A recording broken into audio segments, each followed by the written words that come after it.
We need to save Tracer's victory pose. The feminazis are coming to get us? Oh no, he's too sexy. Change him. Change him. Metal Gear Solid 3 main theme. Metal Gear Solid 3 main theme and argument I see fairly often is that male characters in video games set just as many ridiculous standards for men as their female counterparts and are objectified just as much.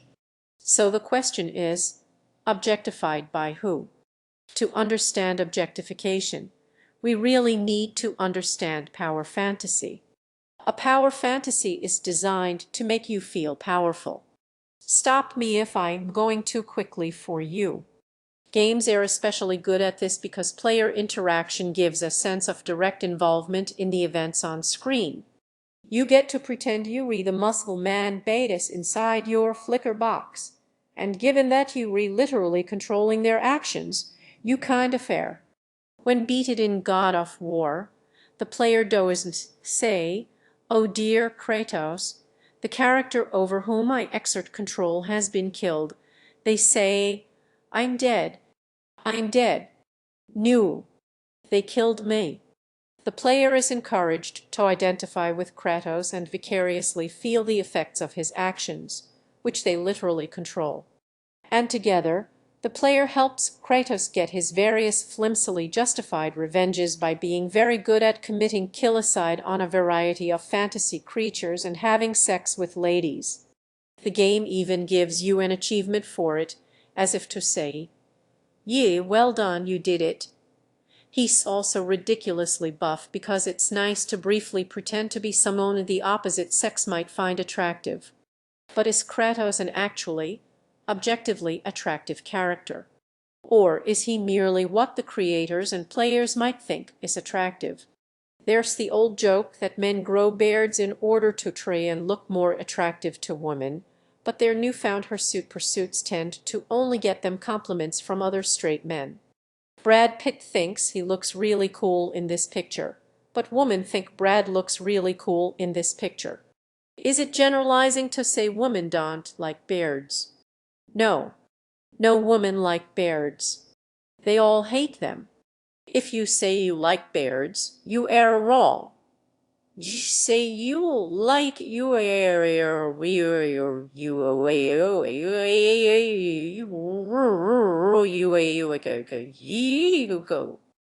hate him. Obviously, there are lots of tastes out there, but would you say a majority of woms or gams want to go out on the town and run into this guy? Watch out. He might score you an achievement, but he might tee you to a jeer and murder you just to keep the washroom open. Kratos does to set ridiculous standards for men because the objective is to make the male player feel like they already are that person through the simulation of the game world. Let's stop and think for a moment about how players view their avatars as they play games. Let's look at Bayonetta. In Bayonetta, the plot is laid out in such a way that Bayonetta engages with it directly, but you don't.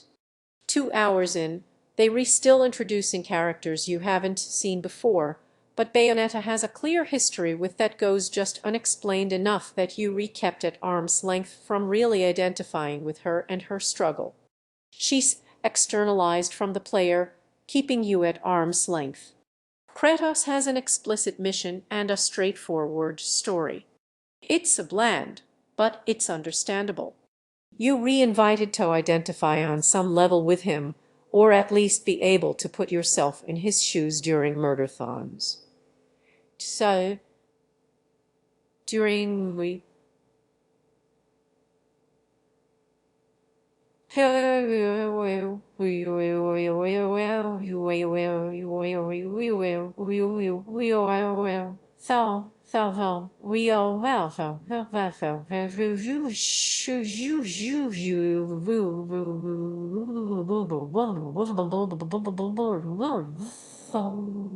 we touch you boys, you more power ham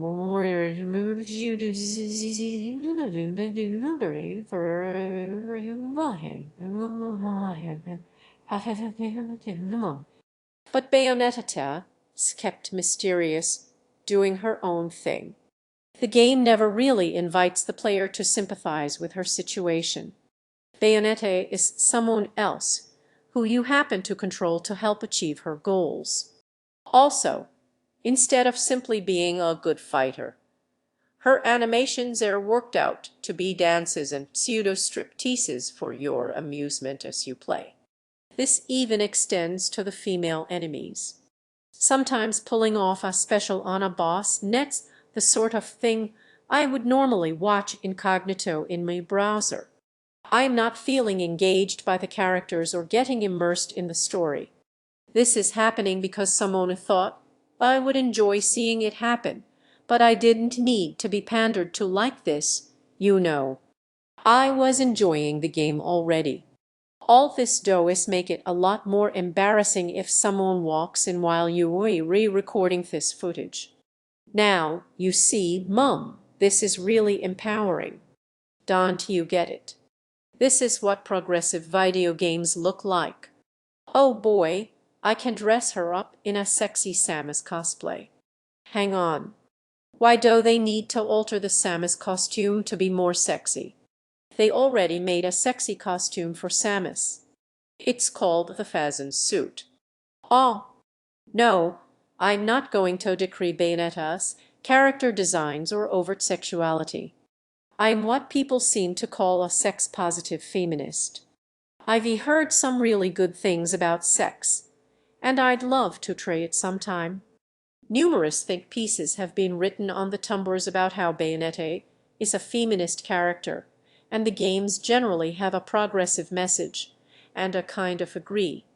The characters' powers are implied to be literally powered by feminine sexuality in a way that presents it as something to be truly reckoned with, a force that transgresses garbage patriarchal religious figures and heralds major systemic change. It's cool, and a nice twist on the rather more traditional types of female character who dress like this for no reason. Please leave a comment explaining how it's actually very empowering to be Autit Ninja. All I'm saying is Hideki Kamiu's character does feel like a fulfillment of his fantasies of who he wants to be like. It feels like a fantasy of someone he wants to watch. I kind of think he's trying to have his cheesecake and eat it by making a game about an empowered woman being heroic but making sure you get a nice long look at all of her as she does it. So between the two games, we're seeing two different sides of what's ultimately the same fantasy.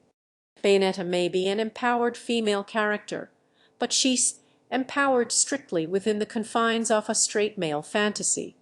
Games as a whole are sadly lacking explorations of other people's fantasies. We're at the point where women actually liking your character is unexpected to the creators themselves. The developers of the Prince of Persia reboot in 2008 were genuinely surprised to discover that they somehow accrued quite a large female demographic. In surprising contrast, Togo, Pop is about a young man who acts vaguely like a human, learns he can to do everything alone, and grows to respect another person enough to risk his life with them on an adventure together where they function as two halves of a team. Perhaps accidentally, the Prince of Persia functions well as a figure of someone else's fantasy. So now we find out what the real problem is.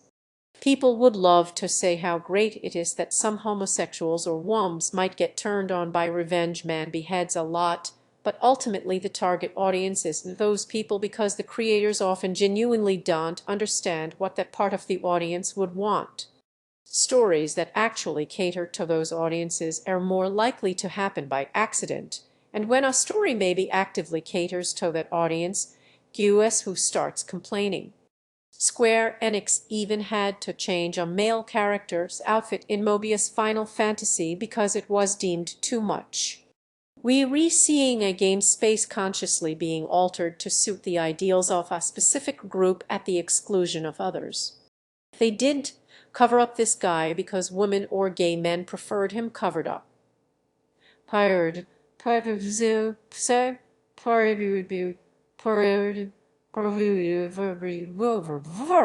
Why, war, way,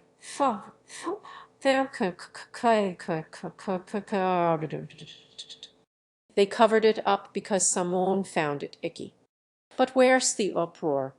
The complaints about self-censorship. If you move a character 2 pixels over on the Western version of your box art, there an army of people crying foul, hearts ready to bleed for the creator's vision of how their panties were supposed to look on an advertisement.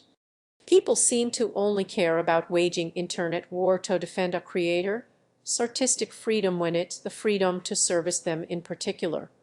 The freedom to service someone else is treated like a mistake or mostly ignored. Save tracers, but whatever. It's just a costume change. Why get hot and bothered about they did what?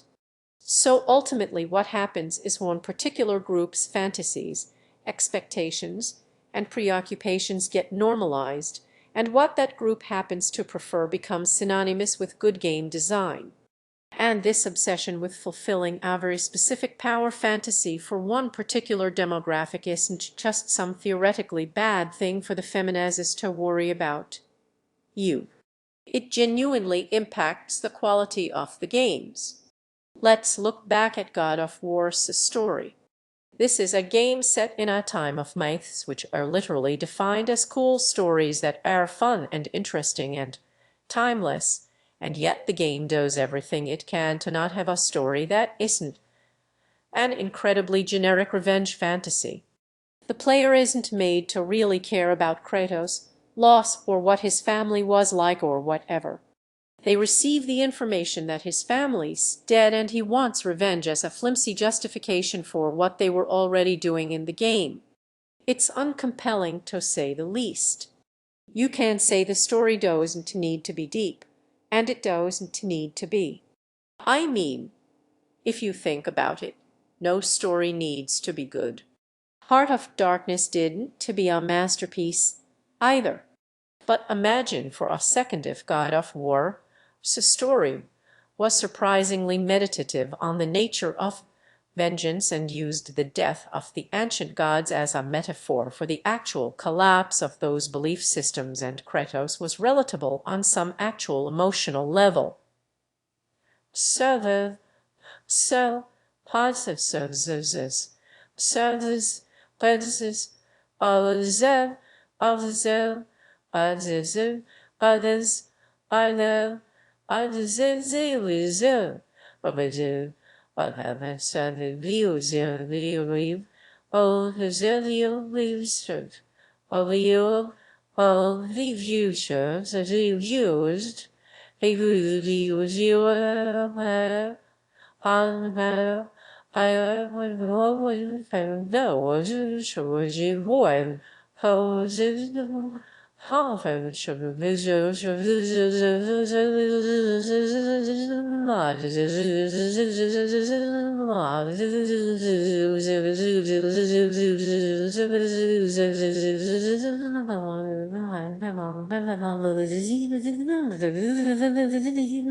You got all the murder, but you got some real character and story with it too.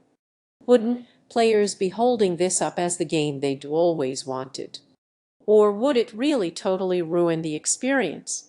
When Gears of War 3 inserted some small elements of genuine pathos to the story, just a smidge, just a whisper, a sniffle, oh, he took off his hat because his friend died.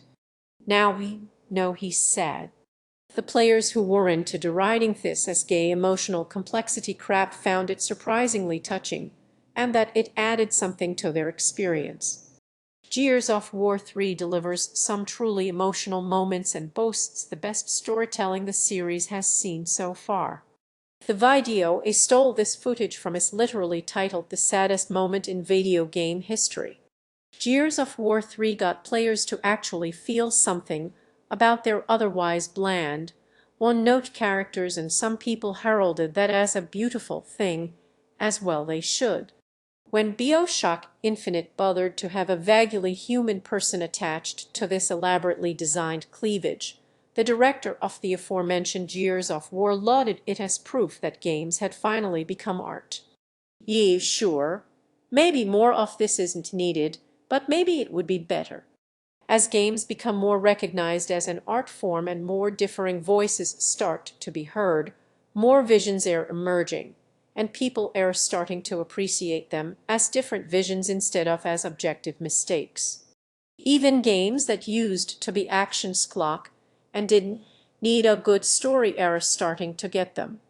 That's a good thing. Remember God of War?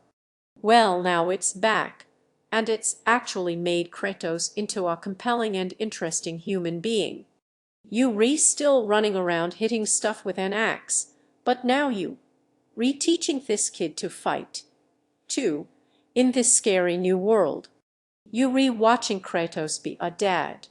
He's a little out of shape and older, and he has a kid, but he's actually a more attractive character to some people now because he's remotely relatable as a human, which it turns out is a real turn-on. That's right. We're finally getting an interesting God of War story. It took 11 years, but we did it. But now the bar's been raised. The sequel needs to go even further. How about a QuickTime event where, if you press X with the right timing, Kratos marries Brad Pitt, and he convinces him to never grow a beard, and they spend their old age together raising dogs in an old folks' home. And in the next game, you play as the dog. The dog keys little chainsaws to his arms to save his dog husband from Zoroastrianism or something, and it's a gay dog who got married, and they had a cute ceremony in the beginning before he gets kidnapped. Look, Sony, just give me a call. I have a 156-page treatment for Dog of War. Thanks for watching. This week, I'd like to personally thank Williams, David Rose, Desmonder, Ed Costigan, Femininja, Graf and Blackpaw, and Roy.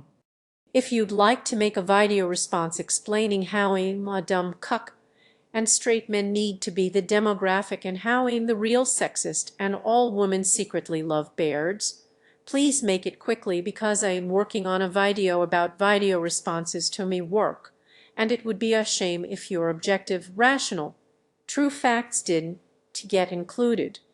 Wait, what's that noise?